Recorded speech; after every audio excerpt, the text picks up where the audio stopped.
क्या आपने कभी सोचा है कि फ्रिज के अंदर जब हम खाद्य पदार्थों को रख देते हैं तो लंबे समय तक खाद्य पदार्थ कैसे रखे रहते हैं?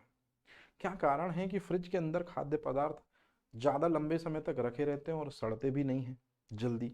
तो ऐसा क्या है फ्रिज के अंदर का कॉन्सेप्ट? सबसे पहले आप एक चीज़ अपने माइंड में मेकओवर करो कि फ्रिज के अंदर जनरली जो टेम्परेचर होता है वो बहुत कम टेम्परेचर होता है। कितना कम टेम्परेचर होता है? चलिए इसी चीज़ को समझते हैं कि फ्रिज के अंदर की चीज़ें जो हैं वो जल्दी क्यों नहीं खराब होती, जल्दी क्यों नहीं सड़ती। तो इसके लिए सबसे पहले आपको दो चीज़ों के बीच डिफरेंस साफ साफ समझना होगा कि जनरली खाद्य पदार्थ जल्दी क्यों खराब हो जाते हैं। तो चलिए शुरुआत करते हैं। सबसे पहले मैं आपको दिखाता हूं कि खाद्य पदार्थ जनरली खराब क्यों हो जाते हैं। तो जैसे दो इमेज ले लिए मैंने। एक पहला इमेज ये है कि जैसे बाह्य वातावरण में ये मान लीजिए कि कोई फल है, तो मैंने ये बना दिया, ये फल है, एफ फॉर फल, ये फल, ये बाह्य वातावरण में रखा हुआ है। ठीक है। अच्छा बताइए, बाह्य वातावरण में कौन सी चीज मौजूद है? एयर मौजूद है, हवा मौजूद है। हवा में कौन सी चीज मौजूद है? ऑक्सीजन। और ऑक्सीजन की प्रेजेंस में ही, ऑक्सीजन की सहायता से ही कुछ बैक्टीरिया और कुछ फंगस, ये ऑक्सीजन की सहायता से ही जीते हैं, ऑक्सीजन की सहायता से ही ये आगे बढ़ते हैं। और फाइनल में इनमें से मान लो कोई एक जीव जो है, मैं अलग पेन से ले ले रहा हूँ इसको, ये जो जीव है ये है एक माइक्रो ऑर्गेनिज्म, ये एक सूक्ष्म जीव है। जीवाणु भी हो सकता है, कवक भी हो सकता है, जो खाद्य पदार्थों को सड़ाने आया है। अब देखिए आप, खाद्य पदार्थ कैसे सड़ते हैं मैं आपको समझा रहा हूँ। सूक्ष्म जीव क्या कर, अच्छा नॉर्मल टेम्परेचर कितना होगा? तो नॉर्मल टेम्परेचर है 25 डिग्री सेंटीग्रेड, है ना, बाहर की बात कर रहे हैं। तो नॉर्मल टेम्परेचर पर सूक्ष्म जीव जो होते हैं ये अपने अंदर से, अच्छे से देखिए मैं क्या कह रहा हूं, अपने अंदर से कुछ इस तरह के सब्सटेंस निकालते हैं, कुछ इस तरह के जैव रासायनिक पदार्थ निकालते हैं। ये इस तरह के सब्सटेंस निकालते हैं। किसके अंदर प्रवेश करा दिया इन्होंने? फल के अंदर। तो फल के अंदर प्रवेश करा दिया जब इस चीज को, जिसको हम कहते हैं जैव रासायनिक पदार्थ, और जैसे ही जैव रासायनिक पदार्थ किसके अंदर गया? फल के अंदर गया, निश्चित रूप में ये फल धीरे धीरे सड़ना शुरू होगा, क्योंकि जैसे ही जैव रासायनिक पदार्थ फल के अंदर गया तो फल क्या शुरू होगा? सड़ना शुरू होगा। तो ये आपने समझ लिया कि नॉर्मल टेम्परेचर पर इस तरह से खाद्य पदार्थ सड़ते हैं कि जो भी सूक्ष्म जीव होते हैं वो जैव रासायनिक पदार्थों को फलों के अंदर भेजते हैं, और जैव रासायनिक पदार्थ फल के अंदर पहुंचे और फल सड़ना शुरू। अब सवाल पैदा होता है कि फ्रिज में ऐसा क्या होता है? तो जैसे मान लीजिए ये जो डायग्राम अब मैं बना रहा हूँ, ये हो गया हमारा फ्रिज, और फ्रिज के अंदर मान लीजिए ये हमारा फल है। तो ये फ्रिज के अंदर ये हमारा फल है। अब आप याद करिए आपने क्या किया? आपने किया ये कि फ्रिज के अंदर फल रख दिए और फ्रिज को बंद कर दिया। तो जैसे ही आपने फ्रिज को बंद किया तो कुछ ना कुछ एयर तो गई अंदर, मतलब कुछ ना कुछ ऑक्सीजन गई, कुछ ना कुछ बैक्टीरिया गए, कुछ ना कुछ फंगस गए। अरे हाँ या ना, इस तरह से। अब ये जो बैक्टीरिया हैं ये फल के ऊपर बैठे, क्योंकि जब तक बैठेंगे नहीं, सिटिंग नहीं करेंगे तब तक सड़ाएंगे नहीं, तो बैठे। अब ध्यान से सुनिएगा, टेम्परेचर फ्रिज के अंदर होता है काफी कम। फ्रिज के अंदर टेम्परेचर कैसा होता है? बहुत कम टेम्परेचर होता है, 4 डिग्री सेंटीग्रेड टेम्परेचर होता है। कहाँ 25 टेम्परेचर था और कहाँ हो गया 4? इसको हम कह सकते हैं at a very low temperature, अति निम्न तापमान। तो अति निम्न तापमान पर जो ये जीवाणु हैं ये नो डाउट अपने अंदर से टॉक्सिक मटेरियल निकालेंगे तो, लेकिन ऐसे निकालेंगे धीरे धीरे। मतलब जैव रासायनिक पदार्थ जीवाणु निकालेंगे लेकिन धीरे धीरे, और धीरे धीरे निकालेंगे तो खाद्य पदार्थ सड़ेगा धीरे धीरे। तो खाद्य पदार्थ यदि धीरे धीरे सड़ेगा, क्योंकि जैव रासायनिक पदार्थ जो जीवाणु हैं अत्यंत कम तापमान के कारण कम निकाल रहे हैं, धीरे धीरे निकाल रहे हैं। तो धीरे धीरे अगर जैव रासायनिक पदार्थ निकलेंगे तो धीरे धीरे चीजें सड़ेंगी, और धीरे धीरे चीजें सड़ेंगी मतलब आपको थोड़ा टाइम मिल जाएगा। कहने का मतलब ये है 4 डिग्री टेम्परेचर पर जो सूक्ष्म जीव होते हैं इनकी जैव रासायनिक क्रियाएं मंद पड़ जाती हैं, मतलब मर नहीं जाते। फ्रिज के अंदर सूक्ष्म जीव मर नहीं जाएंगे, फ्रिज के अंदर सूक्ष्म जीव होंगे नहीं, होंगे, क्रियाएं मंद हो जाएंगी, जैव रासायनिक प्रक्रियाएं धीमी हो जाएंगी। तो ये है दरअसल में कहानी। तो अब कोई आपसे अगर पूछे कि भाई 4 डिग्री सेंटीग्रेड टेम्परेचर पर या 3 से 5 डिग्री सेंटीग्रेड टेम्परेचर पर या 1.7 से 3.3 डिग्री सेंटीग्रेड टेम्परेचर पर जो खाद्य पदार्थ होते हैं वो लंबे समय तक फ्रिज के अंदर सुरक्षित क्यों रखे रहते हैं, तो आपको सीधा सीधा आंसर करना है कि इतने कम तापमान पर फ्रिज के अंदर जो सूक्ष्म जीव होते हैं उनकी क्रियाएं धीमी पड़ जाती हैं। क्रियाएं धीमी पड़ जाएंगी तो जैव रासायनिक पदार्थ भी कम धीरे धीरे निकलेगा, जैव रासायनिक पदार्थ धीरे धीरे निकलेगा तो चीजें सड़ने में टाइम लगेगी। मतलब फ्रिज के अंदर भी चीजें सड़ती हैं लेकिन टाइम टेकन टेक्निक है। मतलब आपको दो चीजें याद रखनी है कि अत्यंत कम तापमान पर फ्रिज के अंदर जैव रासायनिक प्रक्रियाएं धीमी हो जाती हैं, किनकी? सूक्ष्म जीवों की। इसलिए खाद्य पदार्थ सड़ते तो हैं लेकिन बहुत टाइम के बाद सड़ते हैं। एकदम क्लियर है कहानी? मतलब इसमें जो मेन रीजन आपको देखना है, जो मेन चीज आपको दिमाग में रखनी है वो ये रखनी है कि रेफ्रिजरेटर में तापमान जो होता है, जल्दी से बताइए कितना तापमान होता है? अत्यंत कम तापमान होता है। और अत्यंत कम तापमान या अति न्यूनतम तापमान पर जो सूक्ष्म जीव होते हैं, ये जो सूक्ष्म जीव होते हैं ये कैसे हो जाते हैं? इनएक्टिव, निष्क्रिय हो जाते हैं। मरते नहीं, निष्क्रिय हो जाते हैं। निष्क्रिय हो जाने से जो मेटाबॉलिक एक्टिविटी है वो स्लो हो जाएंगी, धीरे हो जाएंगी, और बस इसी वजह से दरअसल में जो है खाद्य पदार्थ लंबे समय तक सुरक्षित रहेंगे और धीरे धीरे धीरे सड़ेंगे। लेकिन वो धीरे धीरे कब सड़ेंगे, इस बीच में ही आप उनका यूटिलाइजेशन कर लोगे। तो आपसे अगर कभी क्वेश्चन पूछा जाए कि फ्रिज खाद्य पदार्थों को सुरक्षित रखता है किस कारण से, तो प्रशीतक गुण के कारण, मतलब कम तापमान के कारण। तो अब यदि कोई आपसे पूछे कि फ्रिज के अंदर ऐसी कौन सी गैस भरी होती है, तो मेरी बात बड़े ध्यान से समझिएगा। फ्रिज के अंदर दो गैसें होती हैं। सबसे पहली चीज, जो फ्रिज होते हैं ना उनके अंदर दो गैसें होती हैं। एक होती है फ्रीऑन गैस, जिसको आप क्लोरोफ्लोरोकार्बन कहते हैं, CCl2 CF2Cl2, है ना, क्लोरोफ्लोरोकार्बन। और दूसरी चीज होती है द्रव अमोनिया। तो द्रव अमोनिया से आइस बनती है, बर्फ बनती है। और क्लोरोफ्लोरोकार्बन गैस जो है ये चीजों को क्या देती है? ठंडक प्रदान करती है। और ठंडक प्रदान करने को ही कौन सा गुण कहते हैं बेटा जी? प्रशीतक गुण कहते हैं। अब यदि कोई आपसे पूछे कि क्लोरोफ्लोरोकार्बन में आपको दो गैसें दिख रही होंगी, इनमें से कौन सी गैस सबसे ज्यादा हल्की होती है? क्लोरीन। और यही क्लोरीन गैस क्लोरोफ्लोरोकार्बन में से कहाँ पहुंच जाती है? समताप मंडल में। और समताप मंडल में ओजोन परत की जो मोटाई होती है उसको लगातार कम करने की कोशिश करती है। तो क्लोरोफ्लोरोकार्बन में कौन सी गैस है जो ओजोन परत की मोटाई को कम करता है? Chlorine gas. तो ये आप ध्यान रखेंगे कि फ्रिजों में ठंडक के लिए कौन सी गैस भरी जाती है?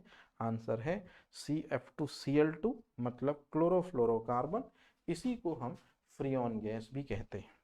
लेकिन फ्रिज में एक और गैस भरी जाती है जिसको हम कहते हैं द्रव अमोनिया। और द्रव अमोनिया जो है वो आइस मेकिंग प्रॉपर्टी के लिए सबसे बेहतर होती है। तो इस तरह से जो चीजें हैं वो आपको याद रखनी है। अब एक क्वेश्चन आपसे पूछा जाता है कि जब आप फ्रिज का दरवाजा खोलते हैं तो रूम का टेम्परेचर बढ़ जाता है कि घट जाता है? तो याद रखिएगा, जब आप फ्रिज का दरवाजा खोलते हैं तो निश्चित रूप में फ्रिज में से कौन सी गैस निकलती है? CFC। और CFC गैस आप खुद अच्छे से देखिए जो है वो ग्रीन हाउस गैसेस में आती है। और ग्रीन हाउस गैसें वे गैसें होती हैं जो सूर्य के इंफ्रारेड रेडिएशन को एब्जॉर्ब करती हैं। जैसे यहाँ पर भी इंफ्रारेड रेडिएशन जो है आ रहे हैं।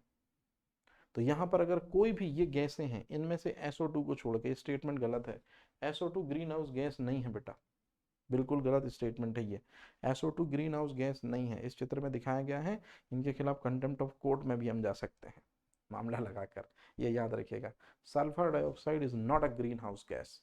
जो ग्रीन हाउस गैस नहीं होती वो ग्लोबल वार्मिंग में और क्लाइमेट चेंज में कोई रोल नहीं प्ले करती, तो ये आप जरूर ध्यान रखिएगा।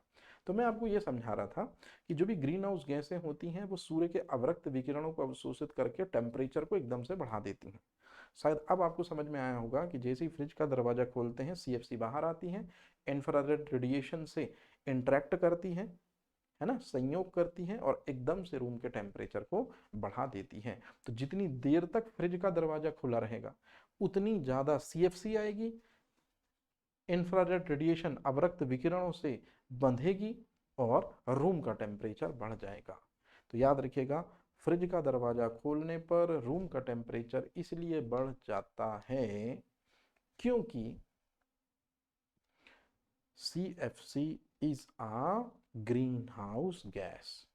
तो अगर मैं आपसे पूछूं कि सबसे प्रमुख ग्रीन हाउस गैस कौन सी है, तो सबसे प्रमुख ग्रीन हाउस गैस मानव निर्मित कारणों में CO2 है।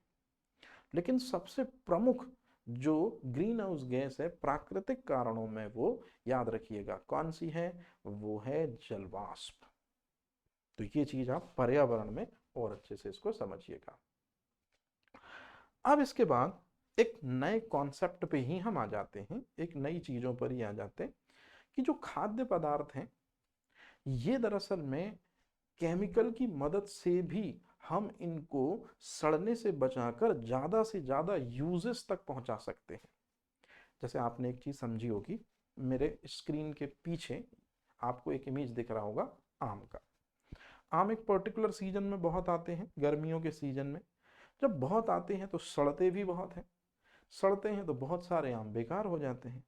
तो हम क्या कर सकते हैं, आम की बहुत अधिक नंबर को तोड़कर कोल्ड स्टोरेज में रख सकते हैं, शीत ग्रहों में रख सकते हैं। ये शीत ग्रह जस्ट लाइक फ्रिज के जैसे ही होते हैं, जहाँ का टेम्परेचर 1.7 से 3.3 होता है, मतलब लगभग 4 डिग्री टेम्परेचर होता है। तो हम क्या करें कि बहुत सारे आम या बहुत सारे फल, जो भी आपको समझना हो वटेवर, इन फलों को हमने कोल्ड स्टोरेज में रख दिया, एक पर्टिकुलर सीजन में ले लिया बहुत ज़्यादा मात्रा में और कोल्ड स्टोरेज में रख दिया। अब कुछ रसायनों का उपयोग करके, कुछ केमिकल का उपयोग करके भी खाद्य पदार्थों को सड़ने से बचाया जा सकता है। मतलब रसायनों के उपयोग द्वारा खाद्य परिरक्षण कैसे किया जाता है, आइए अब हम इस तरफ सीखना शुरू करते हैं कि कुछ रासायनिक विधियों के द्वारा, कुछ रसायनों के द्वारा खाद्य पदार्थों को सड़ने से बचाया जा सकता है और ज़्यादा से ज़्यादा लोगों तक इसका लाभ पहुंचाया जा सकता है। तो इसमें सबसे पहली कैटेगरी जो आती है, आप देख रहे हैं, ये है एक गैस जिसको कहते हैं एथिलीन। जी हाँ, एथिलीन जो गैस है, ये जो गैस है एथिलीन, इसी को ही कहते हैं एथाइन, और इसी को ही कहते हैं एसिटिलीन।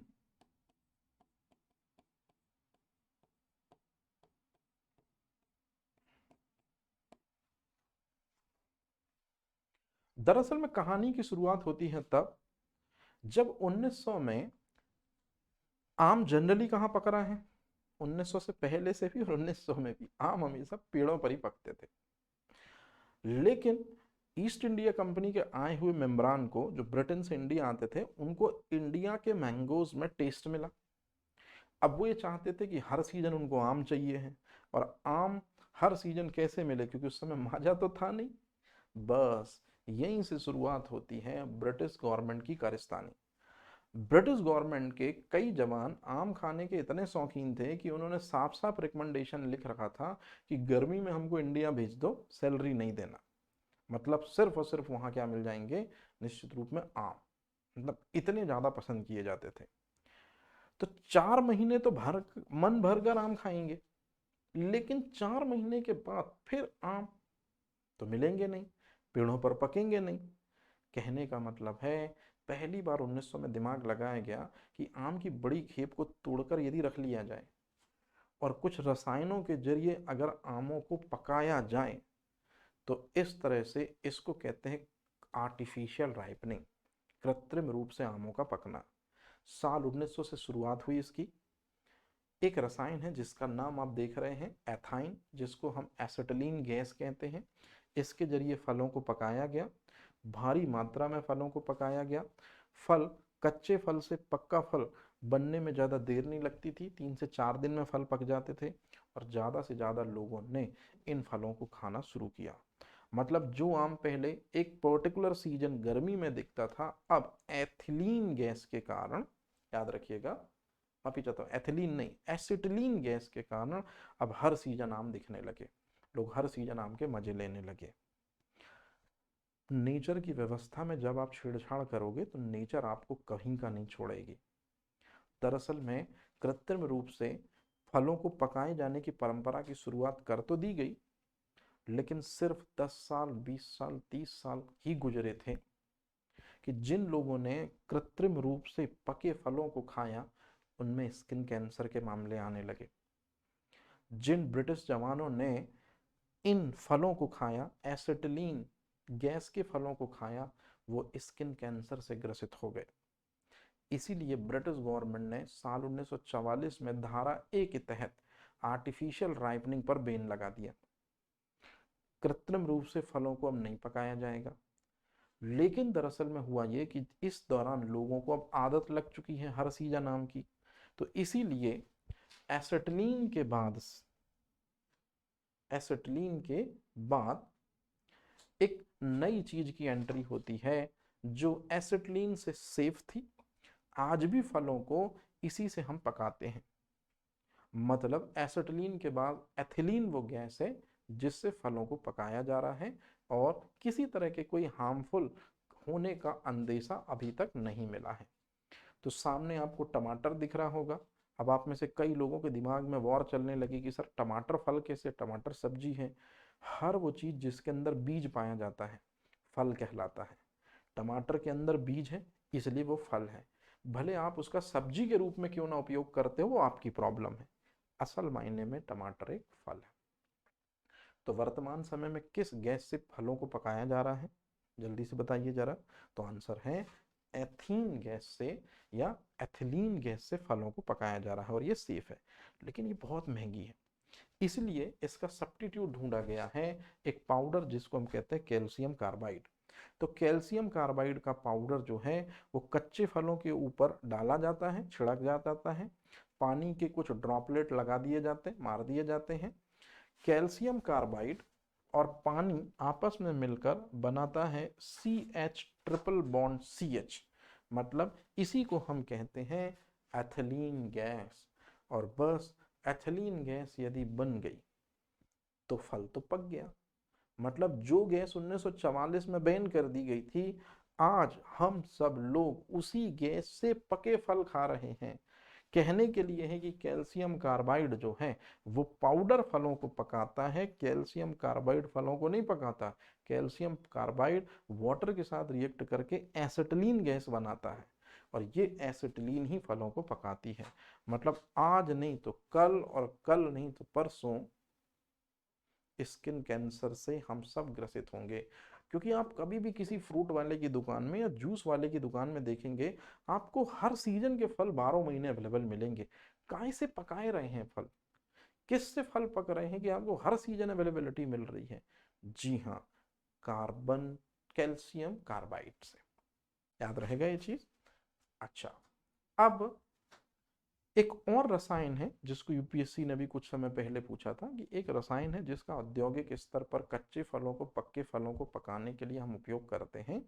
मतलब दरअसल में जो फल होते हैं उसमें जो छिलका सबसे बाहर होता है, उसके बाद जनरली जो पल्प रीजन होता है जिसको कहते हैं मिडिल लैमेला, है ना, मतलब मीजोकार्प, वो दरअसल में पकता है बहुत जल्दी से इथोफोन रसायन के जरिए।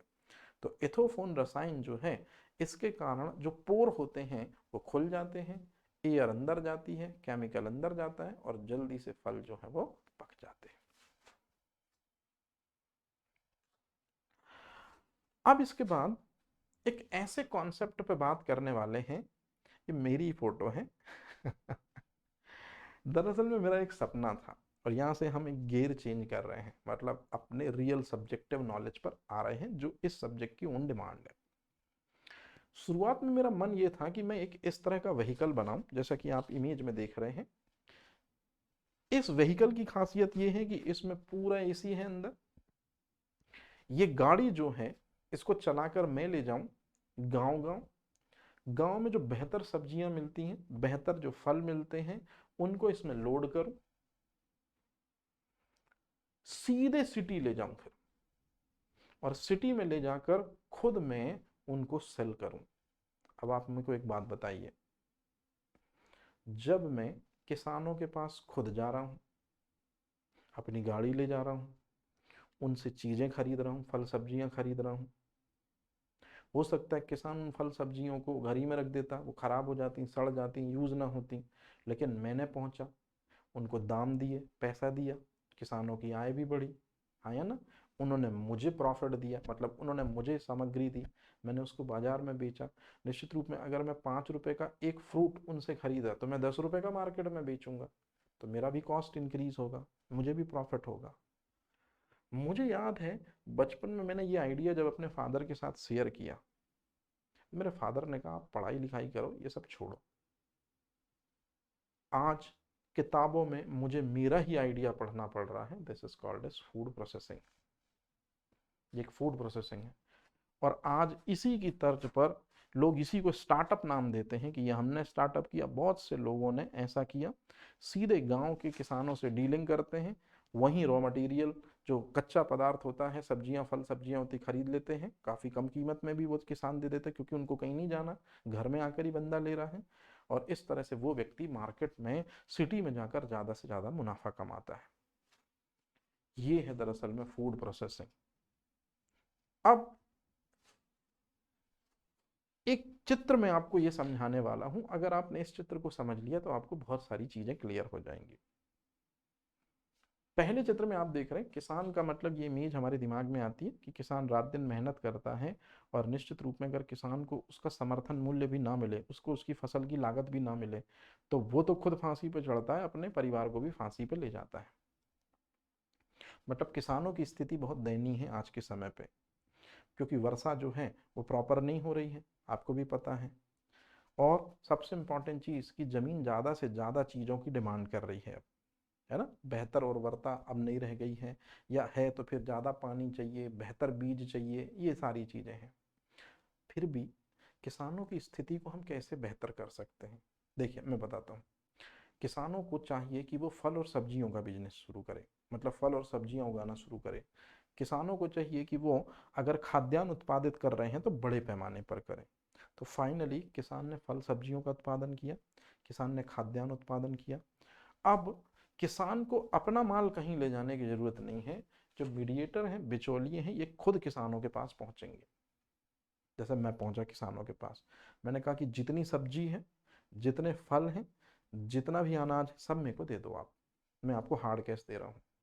जरा जल्दी से बताइए, इससे किसकी आय में वृद्धि होगी? 101% किसानों की आय में वृद्धि होगी। अरे हाँ या ना। इस किसान को जिसको पैसा मिला है, मैंने दिया है, दूसरे किसान देखेंगे वो भी इससे प्रेरित होंगे, और एग्रीकल्चर जो लगातार घाटे में जा रहा है वो एक बार फिर से प्रमोट होगा, क्योंकि किसानों को उनके घर में पैसा मिलना स्टार्ट हो रहा है। अब सवाल पैदा होता है कि मैं क्या करूंगा, मैं ही तो गेम करूंगा पूरा। किसानों के द्वारा दी गई सर्विसेज को मैं और आगे पहुंचाऊंगा। तो जैसे मेरे पास में अनाज है, तो उस अनाज को मैं एक जगह लेकर आऊंगा, एक इंडस्ट्रियल एरियाज में लेकर आऊंगा, जिसको नाम दिया गया है फूड पार्क। किसानों की हालत कैसे बेहतर हो सकती है, फूड पार्क बेहतर कर सकते हैं, गवर्नमेंट इस दिशा में प्रयास कर रही है, समझिए। तो मैंने क्या किया कि जो बहुत सारा गेहूं था, मैंने लिया किसानों से, और डायरेक्ट मैं एक प्रोसेसिंग यूनिट में ले गया, जहाँ मेगा फूड पार्क या फूड पार्क है, वहां पर ले गया, और निश्चित रूप में गेहूं को दे दिया। गेहूं को वहीं पर उसी जगह पर साफ सुथरा करके निश्चित रूप में उसका आटा बनाया, और आटे से तत्काल इस तरह से बिस्किट बना ली गई। इसी तरह से जो चीज आटे से बन सकती है, पापड़ वगैरह बना लिए गए। अगर ये चीज़ बन जाएगी, पैकिंग भी कर दी जाएगी, पैकिंग कर दी जाएगी, डायरेक्ट ये चीज़ बाजार में ले आई जाएगी। बाजार में आएगी तो कॉस्ट गेहूं से तो ज़्यादा ही मिल देगा। इसी तरह से जो फल सब्जियां हैं, किसानों से हमने खरीदी थी, उस फल सब्जियों को हमने इन मशीनों में डाला। ये मशीनों में डाला। दिख रहा है ये चीज? ये मशीनें क्या कर रही हैं कि ये मशीनें साइज के आधार पर टमाटर को जमा दे रही हैं। अच्छे बड़े टमाटर रेड अलग, फिर उससे कम, फिर सबसे घटिया अलग। तो जो सबसे बेहतर होंगे उनका कॉस्ट अच्छा मिलेगा। डायरेक्ट मार्केट में हम ऐसे उतार सकते हैं। बिस्कुट वगैरह बन गई, आटा जो है अब लग रहा है कि नहीं हो पाएगा यूज, तो हमने बढ़िया आटे को पैक किया और इस तरह से पैक करने के बाद में ब्रांड नेम दे दिया, मार्केट में डायरेक्ट उतार दिया, ज्यादा प्रॉफिट। इसी तरह से जितने भी फल और सब्जियां हैं सबको छांट कर, सबको बेहतर करके हमने बढ़िया सजा दिया और निश्चित रूप में मार्केट में उतार दिया, ज्यादा पैसा। फल और सब्जियां कहीं खराब ना हो जाएं, इसलिए हमने फल और सब्जियों को लेकर उनको साफ करके उनको इस तरह के कंपार्टमेंट के अंदर रख दिया। ये इस तरह के कंपार्टमेंट के अंदर हमने रख दिया, ज्यादा लंबे समय तक संरक्षित रहेंगी। नीम की दातून वगैरह की इंटरनेशनल लेवल पर बहुत कीमत है, बहुत सारी पेड़ पौधों के उत्पादों की बहुत कीमत है। तो किसानों से हम उन पादपों को उगाने के लिए बोलेंगे, जैसे नीम, और नीम के पेड़ के बाद उनकी जो दातून वगैरह हैं उनको कट करेंगे, बेहतर तरीके से पैक करेंगे, डायरेक्ट मार्केट में लाएंगे। और इन कामों के लिए कि किसान से जो जो चीजें मिलेंगी हमको, फल मिलेंगी, सब्जी मिलेंगी, अनाज, उनको साफ सुधारने के लिए एक व्यक्ति नहीं, पूरी इंडस्ट्री में देखो इतने सारे लोग काम करेंगे। ये इतने सारे लोग, कोई साफ कर रहा है, कोई छान रहा है, कोई पैकिंग कर रहा है, ये चीज। अब हम इसी प्रक्रम में जब कृषि उत्पादों को शामिल कर रहे हैं, फूड को जब हम फूड प्रोडक्ट्स में कन्वर्ट कर रहे हैं, तो दूध को क्यों दूध प्रोडक्ट्स में कन्वर्ट ना करें। हमने इसी जगह पे फूड पार्क में ये भी बोल दिया कि किसानों से डायरेक्ट अब हम क्या करेंगे, दूध भी खरीदेंगे। तो दूध खरीदेंगे तो दूध को पॉस्चराइज करेंगे, तो दूध को पॉस्चराइज करने के लिए एक आध हमने कैंप लगा दिया, यूनिट लगा दी, वहां दूध पॉस्चराइज हो रहा है। दूध कुछ बच गया तो हमने मिठाई बना के रख दी, उसकी बढ़िया बर्क लगा दिया, डायरेक्ट उसको पैक किया, मार्केट में उतारो। कहने का मतलब ये हुआ, कृषि को और किसान को उसका रियल मूल्य मिले। किसान शुरू से राजा था, अब भी राजा है और हमेशा राजा रहे। बीच में इंडस्ट्रियलाइजेशन किसान की मदद कर सकता है, यही सपना लेकर 2008 में, यही सपना लेकर 2008 में कि किसानों को उनका हक मिले, मनमोहन सिंह ने मेगा फूड पार्क स्कीम शुरू करी थी। और मेगा फूड पार्क स्कीम का यही एम था कि किसानों को दर बदर ना भटकना पड़े।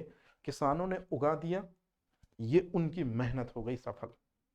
आपके फादर ने आपको इतना बड़ा कर दिया, ये उनकी मेहनत हो गई सफल। जिंदगी भर का ठेका नहीं कि हमेशा आपके मरते दम तक आपका साथ दें, राह में उन्होंने लाकर खड़ा कर दिया है, अब आगे आपकी बारी है। तो किसानों ने अनाज उगा दिया, सब्जियां उगा दी, फल उगा दिए, दूध दुधारू पशुओं से प्राप्त कर लिया, उनकी रिस्पॉन्सिबिलिटी खत्म। अब मीडिएटर की रिस्पॉन्सिबिलिटी या सरकार की रिस्पॉन्सिबिलिटी है कि उन प्रोडक्ट्स को वो किस तरह से इंडस्ट्रियों में ज्यादा से ज्यादा प्रॉफिट के साथ बेच सकती है। और भारत जैसे देश में जहां पर वैसे ही भूख सबसे अहम है, टेस्ट सबसे अहम है, तो ये इंडस्ट्री बहुत तेजी से पनप सकती है। जी हाँ, इसी को कहते हैं फूड प्रोसेसिंग इंडस्ट्री। तो फूड प्रोसेसिंग इंडस्ट्री के तहत ही फूड पार्क और मेगा फूड पार्क बनाए जा रहे हैं। मतलब अभी तक कहने का हुआ ये कि क्या होते हैं फूड पार्क। तो फूड पार्क जो होते हैं वो बिल्कुल सिंपल है कि अंगूर एक पर्टिकुलर सीजन में आता है, अंगूर एक पर्टिकुलर सीजन में आएगा तो खराब भी हो सकता है, बहुत ज्यादा खेप, तो इसलिए अंगूर से हम बना लें शराब, मतलब फूड से हम बना लें फूड प्रोडक्ट, तो अंगूर से ज्यादा कीमत मिलेगी। इसको कहते हैं खाद्य प्रसंस्करण, कि खाद्य पदार्थों को खाद्य सामग्रियों में परिवर्तित करना, या खाद्य पदार्थों को बेहतर आइटम में परिवर्तित करना, या खाद्य पदार्थों को और अच्छा प्रोसेस करना जिससे ज्यादा मूल्य उसका मिले। देसी शराब उद्योग भी इसी कारण से चल सकते हैं, महुआ वगैरह से निश्चित रूप में, है ना।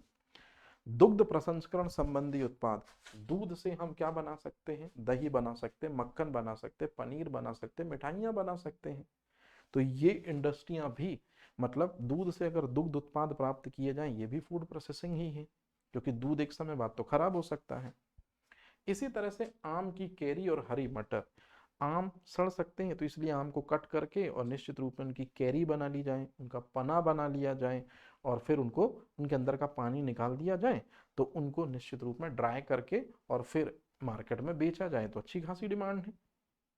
इसी तरह से हरी मटर को एक सीजन में ले लिया हमने, उनके अंदर का मॉइस्चर बहुत कम कर दिया हमने, मटर को पैक कर दिया हमने, तो आजकल ये जो आप देख रहे हैं फ्रोजन मटर का बड़ा अच्छा कॉन्सेप्ट चल पड़ा है, हर सीजन में मटर अवेलेबल होता है। इसी तरह से फल और सब्जियां जो हैं वो खराब हो सकती हैं, तो फल सब्जियां खराब हो सकते हैं, तो आपने बना लिया फल और सब्जियों का अचार, मतलब बेहतर कर दिया चीजों को। इसी तरह से आटा और दाल खराब हो सकते थे, आपने उनका प्रोसेस्ड फूड बना दिया, उनको बेहतर कर दिया, आपने पापड़ बना दिए। मतलब कहने का है कि जो भी खाद्य सामग्री खराब हो सकती थी, आपने उसका ज्यादा से ज्यादा अच्छे से अच्छा यूज करके उसको बेहतर बना दिया। इसी तरह से केले, प्याज, संतरा, टमाटर, ये सब फल सब्जियां समाप्त हो सकते हैं, खराब हो सकते हैं, आपने इनका पाउडर बना लिया, पाउडर ज्यादा लंबे समय तक चलेगा, इसको कहते हैं सेल्फ लाइफ आपने बढ़ा दी। मक्का खराब हो सकता था, इसलिए आपने मक्के का पाउडर बना दिया, है ना, या उसके दानों को आपने फ्रोजन कर दिए, मतलब उसके दानों को आपने शीतल गृह में रख दिया, उसकी पैकेजिंग कर दी। शुष्क सब्जियां जैसे मशरूम वगैरह जो हैं, इनका आपने सूप तैयार करा दिया, एयर टाइट कंटेनर में रख दिया, अंदर प्रिजर्वेटिव डाल दिए। सेवई आटा नूडल्स तैयार कर दी, आटे से आटा नूडल्स बन गए हमारे। बिस्कुट कैंडी का उत्पादन कर सकते हैं। नट्स वगैरह जो होते हैं, मूंगफली काजू, ये सड़ सकते हैं, इसलिए आपने इनकी बढ़िया पैकेजिंग कर दी। कहने का मतलब है यही है फूड प्रोसेसिंग। फूड को फूड आइटम्स में बदलना फूड प्रोसेसिंग कहलाती है। यदि वो सामग्री सड़ जाती, वो सामग्री खराब हो जाती, तो ज़्यादा से ज़्यादा लोगों तक डिस्ट्रीब्यूट नहीं हो पाती। मेन मोटिव यही है कि किसी भी तरीके से खाद्य सामग्री को बचाया जाए, किसी भी तरह से खाद्य सामग्री को ज़्यादा से ज़्यादा और अच्छे से अच्छा यूज़ किया जाए, इसलिए आया फूड प्रोसेसिंग का कॉन्सेप्ट। तो एक स्कीम लेकर आई है गवर्नमेंट, आपने सुना होगा शायद इसके बारे में, प्रधानमंत्री किसान संपदा योजना, 2017 में ये स्कीम आई थी। 2017 में आई इस स्कीम का जो मेन मोटिव था, वो खाद्य प्रसंस्करण को ही बढ़ावा देना था। खाद्य प्रसंस्करण को बढ़ावा देना था कि किसानों के पास जो फल सब्जियां, दुग्ध और जो भी खाद्यान्न है वो कहीं सड़ ना जाए, उसका किसानों को मूल्य मिले, जिससे निश्चित रूप में कृषि के उत्पादों की जो बर्बादी है वो ना हो, किसानों को उसका मूल्य मिले, तो किसान मतलब जो एग्रीकल्चर है वो हाईटेक हो जाए, किसान भी खेती करे क्योंकि उसको घर में ही उत्पादन मिल रहा है, क्योंकि घर में ही आके व्यक्ति पैसा दे रहा है। तो कहने का सीधा सा मतलब है कि फूड प्रोसेसिंग का जो मेन एम होता है वो यही होता है कि खाद्य पदार्थों को बेहतर से बेहतर कैसे बनाया जाए, उनको सड़ने से कैसे बचाया जाए, कौन सी चीज का क्या बना दिया जाए। इसके लिए ही किसान संपदा योजना 2017 में शुरू की गई थी असम से, और इसी के कारण दरअसल में भारी तादाद में किसानों ने इसका सपोर्ट भी किया, क्योंकि खाद्य प्रसंस्करण के क्षेत्र को बढ़ावा देने के लिए ही आई थी। और सबसे इंपॉर्टेंट चीज है कि इसी के कारण mega food park, mini food park और कोल्ड चेन की बात आई। मतलब कहने का है कि किसान संपदा योजना ने माइलस्टोन स्थापित किया कि क्यों ना मेगा फूड पार्क स्थापित किए जाएं, क्यों ना फूड पार्क स्थापित किए जाएं। और ये मेगा फूड पार्क और फूड पार्क वो जगह होगी जहां पर मीडिएटर्स या बिचौलिए किसानों से खाद्य सामग्री को खरीद कर ला कर देंगे, और मेगा फूड पार्क वो इंडस्ट्रियल एरिया होगा जहां पर खाद्य पदार्थों को प्रोसेस करके बेचा जाएगा, या खाद्य पदार्थों को वहीं भी बेच सकते हैं या सीधे मार्केट में लाया जा सकता है। मतलब किसानों की दयनीय स्थिति को सुधार करने के लिए किसान संपदा योजना के अंतर्गत मेगा फूड पार्क ओपन किए जाने की योजना बेहतर तरीके से 2017 के बाद अस्तित्व में आती है। हालांकि काम तो 2008 से ही शुरू हो गया है और 2009 में पहला मेगा फूड पार्क भी बन गया है, लेकिन असल मायने में मेगा फूड पार्क को लेकर जो रियल बात है वो कब से शुरू होती है, वो शुरू होती है 2008 से। तो 2008 से शुरू हुई मेगा फूड पार्क योजना में क्या बोला गया है, चलिए जानने की कोशिश करते हैं।